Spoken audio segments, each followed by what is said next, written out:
എനിക്ക് ഒരു പ്രത്യേകതര സ്വഭാവമുണ്ട് കേട്ടോ. അത് വേറൊന്നുമല്ല, ഓരോ സമയം എനിക്ക് ഓരോ ടൈപ്പ് ക്രാഫ്റ്റിനോടാണ് താല്പര്യം തോന്നാറുള്ളത്.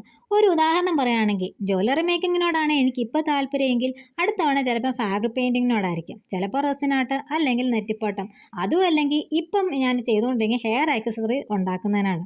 ഇങ്ങനെ നീളുന്ന എൻ്റെ ഇഷ്ടങ്ങൾ ഇവയോട് ഇഷ്ടമൊക്കെ ഒന്ന് കൂടിക്കഴിയുമ്പോൾ ഇതിനെക്കുറിച്ച് കൂടുതൽ അറിയാനും പറ്റുമെങ്കിൽ ക്ലാസ്സുകളൊക്കെ അന്ന് അറ്റൻഡ് ചെയ്യാനും ശ്രമിക്കാറുണ്ട്. എന്നിട്ടും പോരെങ്കിൽ അതുമായിട്ട് റിലേറ്റഡ് ആയിട്ടുള്ള സകലമാന സാധനങ്ങളും വാങ്ങും. എന്നിട്ടിരുന്ന് ചെയ്യാനും തുടങ്ങും. എല്ലാം പരീക്ഷിക്കാൻ എനിക്ക് വളരെയധികം ഇഷ്ടമാണ്.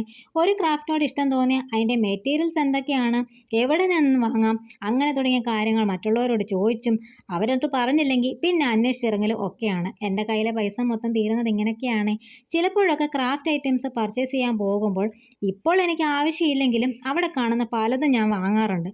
പിന്നീട് ആവശ്യത്തിന് ഇവ കിട്ടിയില്ലെങ്കിലോ എന്ന് കരുതിയിട്ടാണ് കേട്ടോ. ഇങ്ങനെ സ്റ്റോർ ചെയ്യുന്ന പല സാധനങ്ങളും എനിക്ക് പിന്നീട് ഉപകാരമാകാറുണ്ട്. ലാഭം ഇല്ലെങ്കിലും നല്ല രീതിയിൽ നഷ്ടക്കളി തന്നെയാണ്. കാര്യങ്ങൾ ഇവിടം കൊണ്ടൊന്നും അവസാനിക്കുന്നൊന്നുമില്ല. ഈ കാശ് മുടക്കി സാധനങ്ങളൊക്കെ വാങ്ങിക്കൂട്ടത് മാത്രമല്ല, പാഴ്വസ്തുക്കൾ കളക്ട് ചെയ്യുന്ന കാര്യത്തിലും ഇങ്ങനെയൊക്കെ തന്നെയാണ്. ഇവ കളക്ട് ചെയ്യുമ്പോൾ ഇത് വെച്ചിട്ട് എന്ത് ചെയ്യാം എന്ന കാര്യത്തിൽ യാതൊരു ഐഡിയ ഇല്ലായിരിക്കും. പിന്നീടാണ് ഇത് വെച്ചിട്ടുള്ള ഐറ്റംസ് എന്തെങ്കിലുമൊക്കെ ഉണ്ടാക്കുന്നത്. എൻ്റെ വീട് ആക്രിക്കടയാണോ അതോ ക്രാഫ്റ്റ് ഷോപ്പാണോ എന്നെനിക്ക് ചിലപ്പോൾ തോന്നാറൊക്കെ ഉണ്ട്. ഇപ്പം ഞാൻ എൻ്റെ ഹസ്ബൻഡിനെയും കൂട്ടുപിടിക്കാറുണ്ട്.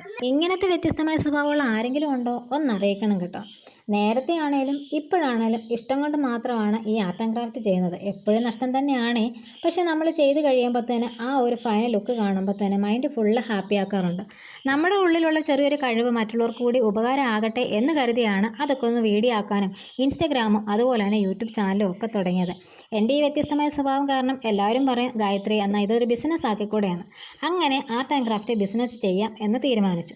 ഇപ്പോൾ എല്ലാവരും സ്മോൾ ബിസിനസ് സ്റ്റാർട്ട് ചെയ്തിട്ടുണ്ട്. അവരുടെ കൂടെയൊക്കെ ഒന്ന് പിടിച്ചു കയറാൻ ഇത്തിരി പാടാണ്. കഷ്ടപ്പെടാനുള്ള മൈൻഡും സപ്പോർട്ട് ചെയ്യാൻ പ്രിയപ്പെട്ടവരും ഇപ്പോൾ കൂടെയുണ്ട്. ഇനി നിങ്ങളുടെ സപ്പോർട്ടും കൂടെ വേണേ. കാര്യങ്ങളൊക്കെ പറഞ്ഞ്, അതായത് കഥയൊക്കെ പറഞ്ഞിരുന്നപ്പോൾ ഞാനിവിടെ ഒരു മുതലക്കുട്ടനെ ഉണ്ടാക്കിയിട്ടുണ്ട് കേട്ടോ. എങ്ങനെയുണ്ടെന്നൊന്ന് അഭിപ്രായം പറയണേ. പിന്നെ നിങ്ങളുടെ വിലയേറിയ അഭിപ്രായങ്ങളും പറയാൻ മറക്കരുത്. ഇനി അടുത്തൊരു വീഡിയോയിൽ കാണാം. ബായ്.